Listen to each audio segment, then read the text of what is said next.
তাদেরকে আর টাকা করবেন না, অনতিবিলম্বে তাদেরকে গ্রেফতার করে তাদেরকে শাস্তির আওতায় আনুন।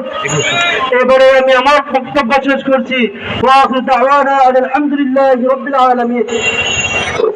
সংগ্রামী জনতা, আমরা জেনেছি নারায়ণগঞ্জে নেতাজিরা বিভিন্ন জায়গায় বিশৃঙ্খলা করার চেষ্টা করেছে।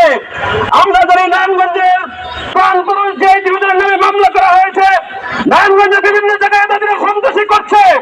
আমরা এখান থেকে স্পষ্ট ভাষায় বলতে চাই, আজকে যে ডিভিশন যদি ঘোষণা দেন, নারায়ণগঞ্জের কোথাও ছাত্রলীগকে দাঁড়াইতে দেওয়া হবে না। সংগ্রামী জনতা, এই পর্যায়ে বক্তব্য রাখবেন হযরত মাওলানা মুফতি মিজান সাহেব। হযরত মাওলানা মুফতি মিজান সাহেব।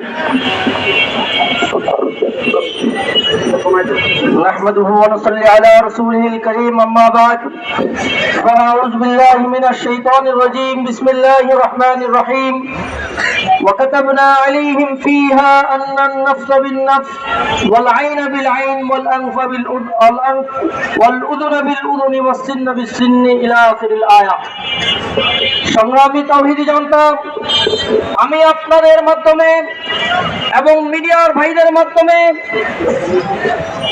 দেশের সকল স্তরের মুসলিম ভাই বোনদেরকে জানাতে চাই, আজকে আমাদের দেশে ভারতের দূষণরা একের পর এক কর্মকাণ্ড করে যাচ্ছে এবং আমাদের দেশের জনসাধারণ থেকে ধর্মপ্রিয় মুসলমান ভাইদের এমনকি উলামায়ে কেরামের রক্তে রঞ্জিত খেলা খেলছে একদল ভারতের দূষণরা। আমরা দেখতে পেয়েছি গত 18 ডিসেম্বর গভীর রাত্রে ঘুমন্ত অবস্থায় আমাদের মুসলিম ভাইদের উপর আক্রমণ চালিয়ে ওই সন্ত্রাসী সাতপন্থীর গ্রুপেরা যে সন্ত্রাসী কর্মকাণ্ড চালিয়েছে, এখনো এই স্বাধীন দেশের মধ্যে ওই সমস্ত খুনি সন্ত্রাসীরা ঘুরে বেড়াচ্ছে, এটা আমরা দেখতে পাইতেছি।